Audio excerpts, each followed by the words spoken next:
تم میرے لیے دنیا میں جنت ہو۔ اچھا، عامر نے سر گھما کر اپنی محبوب بیوی کو دیکھا۔ آ گیا میری تعریف کا دھیان۔ وہ ہر لمحہ، ہر آن، ہر نظر میں رہتا ہے۔ میری ہر نظر تمہارا صدقہ، تمہاری نظر اتارتی رہتی ہے۔ اس نے دھیرے سے ہاتھ دبایا اور عامر مسکرا کر سامنے دیکھنے لگا۔ کیا کر رہے ہو عامر؟ عامر کو ڈائری میں مصروف دیکھ کر سیما چائے کے مگ لے کر آ گئی۔ اس بار میں ڈائری دیکھنا بھول گیا۔ یار میری ڈائری ذرا چیک کر لیا کرو، ماہانہ کام ہوتے ہیں اس میں، عامر نے فکر مندی سے کہا۔ اب کیا ہوا؟ چائے کا گھونٹ بھر کر اپنا موبائل اٹھا کر کھول لیا۔ فریدہ آنٹی کو ان کے بچے کی فیس کے پیسے دینے تھے، بھول گیا۔ کیا سوچ رہی ہوگی؟ یہ تو تمہارے کام، تمہاری ڈائری ہے، میں کیسے چیک کر سکتی ہوں؟ سیما، عامر کا ہاتھ رکا۔ اگر میں نہ رہا تو اس ڈائری کو چیک کرنا تمہارا کام ہے، اس میں درج سارے کام تم نے کرنے ہیں۔ وہ سنجیدگی سے اسے دیکھنے لگا۔ سیما کا دل دہلا۔ پھر ایسی باتیں، لینا دینا تمہاری ذمہ داری ہے عامر، ایسی باتیں مت کیا کرو، ایسا ہونا ہے، حقیقت ہے مرنا، میں بھی مر سکتا ہوں اور تم بھی، اس میں اللہ نہ کرے کہنے والی کوئی بات نہیں ہے سیما۔ لمحہ بھر کو وہ رکا اور گہرا سانس لیا۔ موت بھرحق ہے، ہاں موت بھرحق ہے۔ سیما نے عامر کے شانے پر سر رکھا۔ پر اپنے وقت پر آئے اور تم سے پہلے مجھے آئے، تم جتنے مکمل ہو عامر میں نہیں، میں تمہارے بغیر کچھ بھی نہیں کر سکتی۔ عامر نے بازو اس کے شانے پر پھیلا کر اپنے حلقہ محبت میں لیا اور محبت سے بالوں کو چوم لیا۔ تمہیں مجھ سے امیدیں وابستہ ہیں نا، اسی طرح میری بھی تم سے توقعات وابستہ ہیں۔ تم میرے بعد، میرے پر تو بننا مکمل، بچوں کو بہت اچھے سے سمجھانا، سنبھالنا، سکھانا۔ عامر، سیما نے جھٹکے سے سر اٹھایا۔ عامر ہنسا۔ سیما خفگی سے کھورنے لگی۔ بالکل ایسے جیسے میں تمہارے مرنے کے بعد بچوں کو سنبھالوں گا۔ سیما نے منہ موڑ لیا۔ عامر نے ہنستے ہوئے اس کا گھونٹ بھرا چائے کا مگ اٹھا لیا۔ یہ میرا ہے، وہ کپ لینے لگی۔ اور میں کس کا ہوں؟ وہ شرارتی ہوا اور اس یونانی انداز پر ساری حدیں ختم تھی۔ سیما نے گہرا سانس لیا۔ ایسے مت کیا کرو عامر، تمہارے بغیر جینا دشوار ہے۔ ہاں جینا دشوار ہے سیما، دعا کیا کرو ہم دونوں ایک دوسرے سے جدا نہ ہوں، ہم کبھی ایک ساتھ کسی حادثے کا شکار نہ ہوں، ہم دونوں باری باری دنیا سے جائیں تاکہ ہمارے بچے اکیلے، اداس اور تنہا نہ ہوں۔ جانے کیوں عامر اداس ہو گیا، ماحول اداس ہو گیا، زندگی ایک دم کپکپا سی گئی، فضا میں آلودگی سی پھیلنے لگی۔ رات کا پہلا پیر خاموشی کی نظر ہونے لگا۔ میری بہت اچھی دوست مجھ سے اکثر کہتی تھی کہ عالیہ میری کہانی لکھو نا، اور میں کہتی کیا لکھوں، بالکل مکمل پرفیکٹ گھرانہ ہے تم لوگوں کا۔ وہ ہنستی ہوئی کہتی، وہ جو ظلم و ستم کے پہاڑ ٹوٹے، وہ جو خالہ ظالم مزاج سماج میں بنی، کس طرح سے ہماری شادی ہوئی۔ ساتھ ہی کہتی پھر لکھو نا۔ عامر اور سیما ہنسی خوشی رہنے لگے۔ میں ہنس دیتی، میں نے اس کی زندگی پر کہانی نہیں لکھی، ظلم و ستم سے گزر کر وہ ہنسی خوشی زندگی بسر کر رہی تھی، مجھے اس کی زندگی اچھی لگتی تھی۔ عامر مجھے شروع سے ہی عزیز تھا، ہمارے بہت اچھے پڑوسی تھے، بلا شبہ وہ بہت نیک انسان تھے، حقوق العباد کی فکر میں ہمیشہ رہتا، کہیں مجھ سے کوئی غلطی نہ ہو جائے۔ ہنس مکھ عامر غوری ایک ملنسار انسان تھا، انتہا کا عبادت گزار۔ سیما جیسی زندگی چاہتی تھی اسے ویسی زندگی ملی، بہت دکھوں کے بعد۔ ہمیشہ مجھ سے کہتی تھی میری کہانی کا عنوان رکھنا شجر سایہ دار، میں ہنس کر ٹال دیتی۔ عامر کی بہت ساری باتیں شوخ، شرارتی اور ذمینی ہوتی تھی۔ اس نے اپنے بچوں کی تربیت بہت بہترین کی، اس کے بچے نمازی، تمیزدار اور حسن و اخلاق سے مالا مال تھے۔ میں اکثر کہتی عامر آلیان تمہارا پر تو ہے، عامر آلیان تمہارے پر تو ہے۔ اچھا، وہ ہنس کر آلیان کو دیکھتا، یہ تو وقت گزرنے کے بعد معلوم ہوگا، انشاءاللہ تمہارا بیٹا ہے، تمہیں کیوں مایوس کرے گا، تم کسی کو مایوس کرتے ہو۔ میری بات پر وہ ہنس دیتا تھا۔ فون بہت دیر سے بج رہا تھا، میں نے بھاگ کر اٹھایا۔ ہیلو عالیہ، میں سیما، یار دعا کرو عامر ٹھیک ہو جائے، وہ ICU میں ہے، وینٹیلیٹر پر۔ کیا؟ میرا سانس رکنے لگا۔ کیا ہوا عامر کو؟ کچھ بھی نہیں ہوا، نزلہ زکام کھانسی تھی، ہم شادیوں میں مصروف تھے، معمول کی دوا اور قہوہ وغیرہ لیتے رہے۔ اب شادی سے فارغ ہو کر اسے چیک اپ کے لیے ہاسپٹل لے گئی، انہوں نے ایمرجنسی میں ایڈمٹ کر لیا، حالت سیریس ہے کہہ کر وینٹیلیٹر پر لے گئے۔ عالیہ دعا کرو عامر ٹھیک ہو جائے۔ وہ رو رہی تھی اور میں ہکا بکا اس کی بات سن رہی تھی۔ معمولی سا انفیکشن اتنا سیریس کیسے ہو سکتا ہے؟ ڈاکٹر کیا کہہ رہے ہیں؟ وہ کہتے ہیں شہر میں پھیلے وبائی مرض کورونا کا شکار ہیں، ہم نے انہیں انتہائی نگہداشت میں رکھا ہوا ہے۔ عالی یہ کیسے ہو گیا؟ اس کی عمر بھی زیادہ نہیں، اس کے اندر قوت مدافعت بھی ہے۔ سیما تم اس اسپتال سے نکالو، گھر لے آؤ، سیما اس کی جان کو خطرہ ہے۔ میں حواس باختہ انداز میں چلائی۔ عالیہ وہ عامر کو واپس نہیں دے رہے، عامر آکسیجن ماسک سے سانس لے رہا ہے، بس دعا کرو۔ وہ سسک رہی تھی۔ سل میرے ہاتھوں میں بے دم ہو گیا، میں اسے اسپتال دیکھنے گئی، شیشے کے پاس وہ بے دم پڑا آکسیجن کے سہارے جی رہا تھا۔ میں نے یک بستہ شیشے کی دیوار سے سر ٹکا دیا، آنسو تھے کہ رک نہیں رہے تھے۔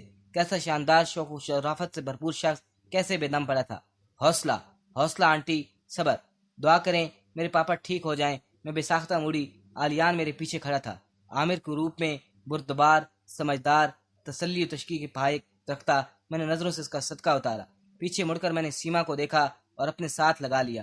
دعا کرنا عالیہ میرے گھر کو جلن، حسد، رقابت کی نظر نہ لگے۔ میں کبھی لوگوں کا برا نہیں چاہتی۔ میں بالکل چپ اور ساکت تھی۔ عامر میرے لیے دعا بن گیا۔ ہر لمحہ اس کی زندگی کی دعا کرتی رہتی تھی، مگر کبھی کبھی دعائیں مقبول نہیں ہوتی۔ وہ کیسا زندہ صحت مند شخص تھا جو انتہائی نگہدش میں مر گیا۔ دنوں رات کی محنت ضائع گئی۔ پانی کی طرح بہتا پیسہ عامر کو بچا نہ سکا، اور بقول وہ کورونا وائرس کا شکار ہو کر مر گیا۔ اور میں سوچتی ہوں کہ وہ کورونا کی نظر نہیں ہوا، اسے تو حسد کی نظر کھا گئی۔ عامر کے جنازے پر میں نے عالیان کا صبر، ہبہ کا حوصلہ اور عمرہ کا تحمل دیکھا۔ میرا دل چاہا کہ انہیں چیخ چیخ کر اپنے گلے سے لگا کر رلا دوں، مگر وہ اپنی ماں کے آنسو پوج رہے تھے۔ میرے آنسو تھے کہ تھم نہیں رہے تھے۔ اتنا شاندار گھر کتنا ویران ہو گیا۔ اس گھر کا شجر سایہ دار تحقاق ہو گیا۔ سیاہ چادر میں لپٹی سیما عامر کتنی اجڑی لگ رہی تھی۔ ایک باب بند ہو گیا۔ سیما کے گھر جانے کا حوصلہ ختم ہو گیا۔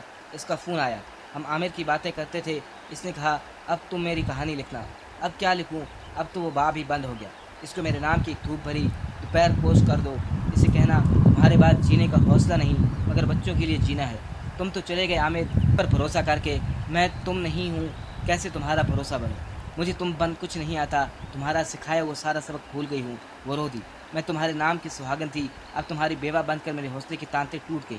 میرے آنسو بہہ رہے تھے۔ میں بہت اکیلی ہوں عامر کے بغیر۔ وہ میرا شجر سایہ دار، جس کے سائے میں بے فکری کے جھولے جھولتی تھی، وہ مجھے کیسا فکر مند کر گیا۔ وہ روتی رہی اور دھیرے دھیرے بولتی رہی۔ میں اسے تسلی کے باہی بھی نہیں دے سکتی تھی۔ اس کا دکھ عظیم تھا۔ کیسا ہنستا شخص غفلت اور بے حسی کی نظر ہو گیا۔ یہ دکھ وہی سمجھ سکتے ہیں جن پر بیتی ہو۔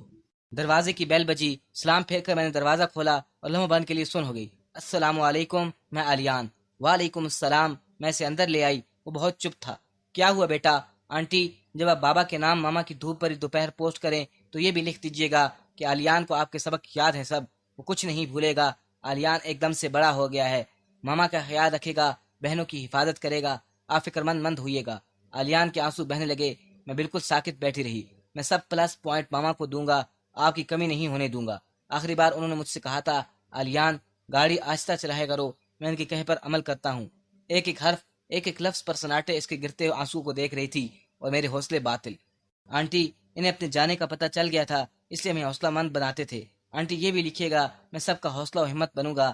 میرا حوصلہ تو آپ تھے بابا، میں کیا کروں؟ میں کیسے جیوں گا؟ اونچا لمبا علیان پھوٹ پھوٹ کر رو دیا۔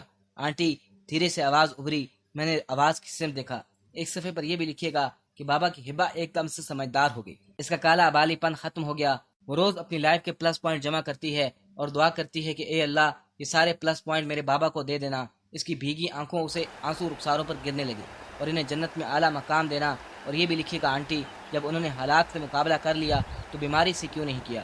مرتے وقت انہوں نے ہمارا کیوں نہیں سوچا؟ موت اتنی آسان کیسے ہو گئی؟ ہبہ دھیرے سے بھائی کے برابر میں آ کر بیٹھ گئی۔ بابا کے بغیر زندگی بہت مشکل ہے آنٹی، وہ ایک دائرہ تھے جب ہم تبھی مکمل تھے۔ میں جامد ہو گئی، میرے پاس لفظ ختم تھے، لکھنے کی سکت جیسے دم توڑ چکی تھی۔ آنٹی، میں آواز پر ایک بار پھر مڑی۔ وہ ارما تھی۔ تینوں بہن بھائی آئے تھے۔ آنٹی، وہ میرے سامنے آ گئی۔ میرے بابا کو لکھیے گا، میں نے بہت یاد کرتی ہوں، ان کے بغیر مزہ نہیں آتا۔ بھائی مجھے کھانے کی بہت سی چیزیں لا کر دیتا ہے، مگر مجھے بابا کی انگلی پکڑ کر جانا ہے۔ انہیں لکھیں کہ وہ آ جائیں۔ ارما میرے شانے سے لگ گئی، اور اگر وہ نہیں آ سکتے تو ہمیں اپنے پاس بلا لیں۔ میرا دل نہیں لگتا، کتابیں اچھی نہیں لگتی، گھر کا سناٹا اچھا نہیں لگتا۔ وہ میرے شانے سے لگ گئی۔ ہم سب ایک ساتھ رو دیے۔ بابا کے ساتھ اسکول جانا ہے، میں نے اسے اپنے ساتھ لگا لیا۔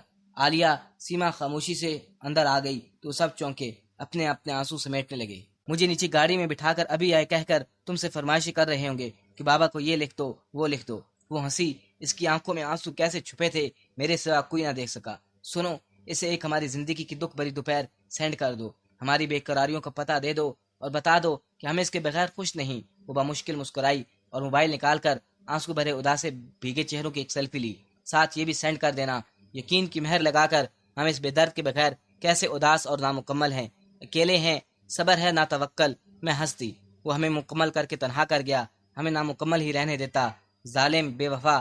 چلو اٹھو بچوں، ایک مکمل ڈنر، لمبی ڈرائیو اور پھر گھر۔ وہ ایک دم سے نارمل ہو گئی۔ چار چار آنسو سب کے بہہ گئے۔ اگر دو اور بہے تو عالیہ، اس کے بارے میں کچھ نہیں لکھنا۔ سب نے چہرہ صاف کیا، کھڑے ہوئے، اللہ حافظ کہہ کر ایک ایک کر کے داخلی دروازے سے باہر نکل گئے۔